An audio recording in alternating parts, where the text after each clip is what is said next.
Now, Washington and Beijing are both vying to be the top economic player in Africa. China is pouring billions of dollars in infrastructure projects and foreign aid in an attempt to woo the continent's growing economies, while some say the United States is lagging behind in that effort. China has growing influence in Africa because of its economic power. They send in a lot of funding up front for infrastructure projects.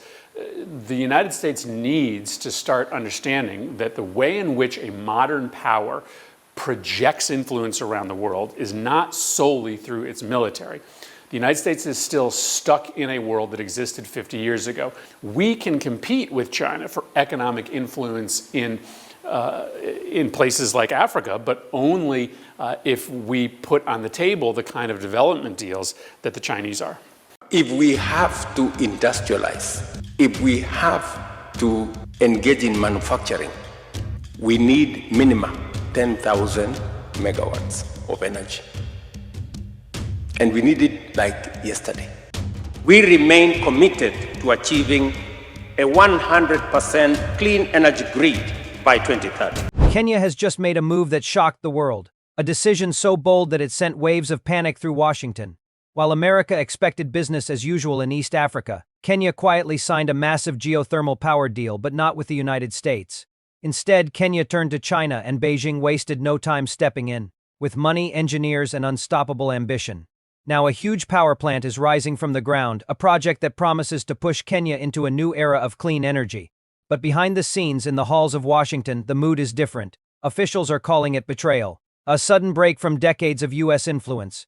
They fear this partnership is more than just energy. They see it as a symbol of Africa finally choosing a new direction, one they can no longer control. As China strengthens its grip on Kenya's future, America is watching from the sidelines, shocked, frustrated, and feeling completely pushed out. And for Kenya, this might be the moment the nation proves to the world that it can rise on its own terms, powered by its own land, and partnered with whoever respects its vision. This is the story of how one power plant has become the center of a global fight for influence, and why Kenya's decision is shaking two superpowers to their core. Kenya's landscape has always been a land of raw power, towering mountains, ancient rift valleys, and deep underground heat that quietly fuels the earth. For decades, this natural energy potential remained mostly untouched, waiting for a moment, waiting for a partnership bold enough to unlock it. And that moment came the day Kenya turned away from the familiar hands of the United States and reached out to a new global power, China. What followed wasn't just a deal, it was the kind of move that shakes the global order. It began with silence. Behind closed doors, Kenya's energy officials were studying proposals from different countries, comparing costs, timelines, and long-term benefits. The United States expected to win. After all, America had been a dominant partner in East Africa for decades. It believed Kenya would naturally follow its lead. But China was watching the same opportunity with a different lens. Where the U.S. offered conditions, negotiations, and long processes, China offered speed, money, manpower, and a promise: we will build it, we will finish it, and you will rise. The geothermal fields of Hell's Gate and Menengai became the battleground not of war but of influence. As China's offer spread through government circles, excitement grew. Billions in investment, thousands of engineers, cutting-edge turbines, a timeline that seemed impossible. While American companies discussed feasibility studies, China delivered bulldozers, workers, and long-term financing. Kenya didn't just choose the better deal. It chose the partner who believed in its vision without hesitation. When the decision was announced, China celebrated quietly, but Washington did not. For the first time in years, the United States felt the sting of being replaced in a region it once dominated. Analysts described it as a diplomatic earthquake, a signal that Africa was no longer looking west by default. Commentators on American television warned that China was taking over Africa. But from Kenya's perspective, this wasn't about being taken over, it was about being taken seriously. Construction began almost immediately. What was once empty land quickly became a swarm of cranes, drilling rigs, survey teams, and containers of machinery, labeled with Chinese characters. Helicopters flew overhead documenting progress. Roads were paved, power lines were mapped, and the geothermal wells, Kenya's hidden treasure, were tapped with precision and speed the country had never seen before. Local residents watched, stunned at how fast everything moved. Within weeks, they saw foundations rising. Within months, they saw turbine houses forming.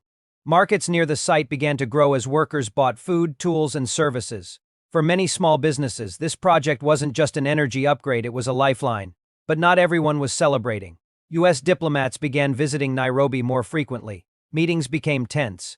Questions were asked: why China? Why now? Why not give America another chance? But Kenya's leaders stood firm. They were tired of promises. They wanted progress, and China was delivering exactly that. The project became more than a power plant. It became a symbol of Africa's changing direction. For decades, African nations had been told what was possible and what was not. They were encouraged to take small steps, slow growth, and sustainable pacing. But here was China, saying, dream big, build now, and Kenya embraced that energy. As construction continued, Chinese engineers worked side by side with Kenyan technicians. Skills were transferred. Training programs were launched. Young Kenyan engineers, some fresh from university, found themselves operating machines they had only read about in textbooks. For many of them, it felt like their country had skipped 20 years of development in a single season. Meanwhile, media in the United States continued to frame the project as a geopolitical warning. Headlines spoke of China's takeover, America losing Africa, and Kenya falling into Beijing's trap. But those narratives ignored the reality on the ground. The reality was that Kenya was finally taking control of its own energy future. For the first time, rural homes that had waited decades for electricity could see hope. Industries that relied on unpredictable power grids could imagine stable production. Hospitals, schools, and irrigation systems could plan long-term with confidence. Inside the White House, advisors raised alarms that America was losing influence. They argued that if Kenya could switch from U.S. partnerships to China, then other African nations might follow. And they were right. Tanzania, Ethiopia, Rwanda, Zambia, many were already exploring similar partnerships. Kenya's geothermal project became the spark that ignited a continental shift. But while Washington debated, Beijing focused. Chinese teams worked day and night, rotating in shifts, pushing the project toward completion. As turbines arrived and were lowered into place, the scale of the transformation became undeniable. This wasn't just a power plant, it was a message. For Kenyan citizens, the emotional impact was huge. Many saw China's involvement not as domination but as recognition. Recognition that Kenya was worthy of investment, worthy of major infrastructure, worthy of global attention. For years they had heard that projects of this scale were too ambitious, too costly, or too difficult. But now they were watching ambition rise from the ground. As the project neared completion, tension grew internationally. Analysts described it as a shift in the global balance of power. China described it as cooperation. The US described it as losing a key ally, but Kenya described it as finally moving forward. On Inauguration Day, thousands gathered. Dignitaries stood under tents decorated with Kenyan and Chinese flags. Cameras streamed the event worldwide. The geothermal plant's giant pipes, glowing turbines, and massive steam towers were on full display. When the moment came to switch on the plant, the crowd erupted into cheers as the lights surged with new energy. In that moment, Kenya wasn't just celebrating electricity. It was celebrating independence, its right to choose partners based on results, not pressure. It was celebrating progress, power, and pride. And as the turbines roared to life, one reality became undeniable. China had just helped Kenya achieve one of the most advanced geothermal systems in the world. America watched from afar, frustrated, realizing that influence is not guaranteed, it must be earned. They saw Kenya's choice not as betrayal, but as evolution. A country moving boldly, choosing the partner that delivered. For Kenya, the new power plant changed everything. Industries expanded, tech companies thrived, youth found jobs, rural areas lit up at night, farmers used electricity to irrigate their land, hospitals gained stable power for critical care, students could read without lanterns, the country's GDP began rising, fueled by a consistent and affordable energy supply. Not only did Kenya secure its own future, it became a model for Africa. Leaders from across the continent visited the site, studying its systems, meeting its engineers, asking how they too could unlock their natural resources and free themselves from energy shortages. China used the project as proof that its partnership model works fast, decisive, and massive in scale. The United States, on the other hand, began rethinking its approach to Africa, realizing that if it wanted to remain relevant, it could no longer rely on old assumptions.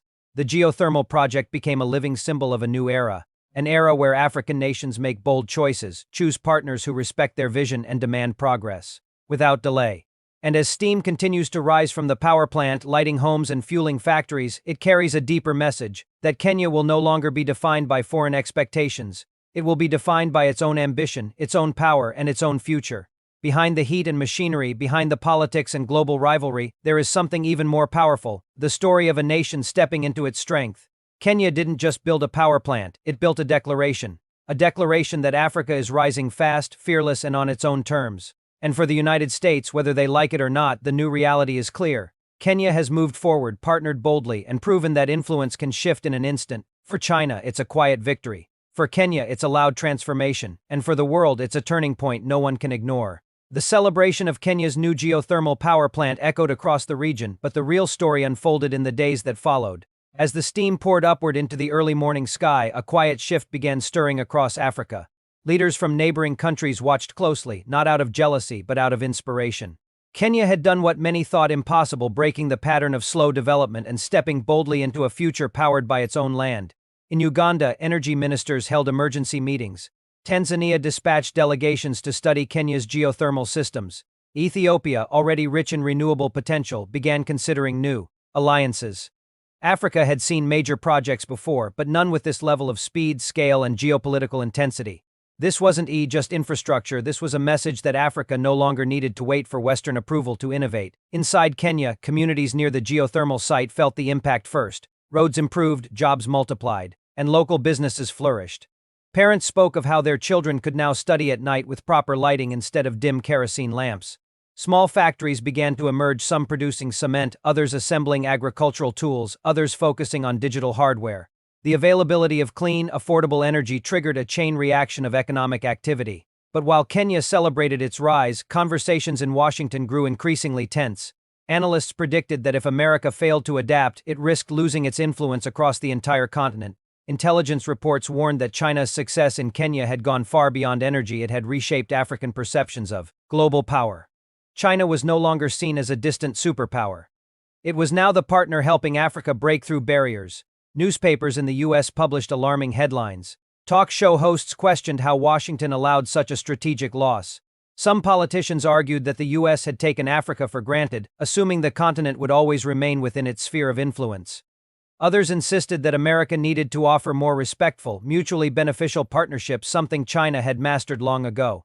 But while the United States debated, China continued its forward march. Chinese engineers didn't simply finish the geothermal plant, they expanded it. New phases were planned. Additional wells were surveyed. There was talk of turning the region into a global model for geothermal innovation, complete with research centers, training institutes, and manufacturing hubs for renewable technology. Kenyan youth played a central role in this transformation. Thousands enrolled in technical programs focused on geothermal engineering, robotics, and turbine technology. Scholarships were offered. Exchange programs with Chinese universities began. A generation that once feared unemployment now saw a pathway into careers that placed them at the heart of Africa's energy revolution. As Kenya grew stronger, so did its voice. At international conferences, Kenyan leaders spoke with confidence, no longer pleading for aid but showcasing the power of strategic partnerships. They emphasized sovereignty, transparency, and results. They highlighted the difference between lectures and solutions, between promises and construction, between dependency and empowerment. The emotional impact on ordinary citizens was even deeper. For many Kenyans, the geothermal project symbolized dignity, a moment when their country stepped out of the shadow of foreign control and reclaimed its future. Elders who remembered the colonial era described the project as a turning point, the moment Kenya truly took ownership of its destiny. Young people saw it as a torch of possibility, proof that Africa could build anything it dared to imagine. Meanwhile, behind the scenes, pressure mounted in Washington. Advisors insisted that America needed to re-engage Africa with humility and urgency. African ambassadors pushed back against old stereotypes, reminding U.S. officials that Africa was no longer a continent to be influenced, it was a continent to be respected. For the first time in decades, the power dynamic had shifted. As debates raged, Kenya's progress continued. Factories that once struggled with power shortages now operated at full capacity. Cold storage units for farmers ran reliably, reducing waste and increasing profits. Hospitals saved more lives because surgeries were no longer interrupted by blackouts. Tourism centers gained energy stability, attracting global visitors interested in Kenya's natural wonders and technological leap. Then came the moment that stunned the world even further. Kenya announced plans for an advanced geothermal-powered industrial corridor stretching across several counties. This wasn't just an extension of the project, it was the blueprint for Africa's first renewable energy supercluster. The proposal promised manufacturing hubs, data centers, and export processing zones powered entirely by geothermal energy. China immediately offered support, pledging more financing, machinery, and technology. The United States hesitated. It wanted to participate, but Kenya had grown cautious. After years of slow responses and unmet promises, Kenya made it clear. Partnerships had to be based on equality and respect, not pressure or conditions. The tension between the two superpowers intensified. China deepened its presence, offering long-term energy purchase agreements and technical blueprints for building technology parks around the geothermal plant. American analysts warned that China was not just supporting Kenya, it was reshaping Africa's entire energy map. But Kenya was unmoved by the noise. For the first time, it controlled the narrative. It decided the pace, the partners, and the priorities. It was no longer reacting to global powers. It was influencing them. As months passed, the geothermal plant became a tourist attraction in its own right. Students traveled from across Kenya to witness the marvel of engineering rising from the earth. Documentaries were filmed. International researchers arrived to study Kenya's success. The plant became more than infrastructure, it became a symbol of African innovation, determination, and pride. China celebrated quietly, acknowledging the diplomatic victory but focusing more on strengthening the partnership. America watched with a complex mix of concern, regret, and newfound respect. And Kenya stood tall, realizing that this project had changed its place in the world forever. The geothermal plant didn't just power homes, it powered a new identity. One where Kenya saw itself not as a developing country struggling to catch up, but as a regional leader setting the pace. One where Africa no longer waited for permission to dream big but acted boldly, fearlessly, and on its own terms. The rise of the geothermal plant marked the beginning of a new chapter, one where Kenya could finally look at the world and say with confidence, we choose our future. And we choose partners who walk with us, not above us. And with that declaration, steam billowed into the sky, carrying with it the hopes, pride, and unstoppable momentum of a nation ready to lead a new African century.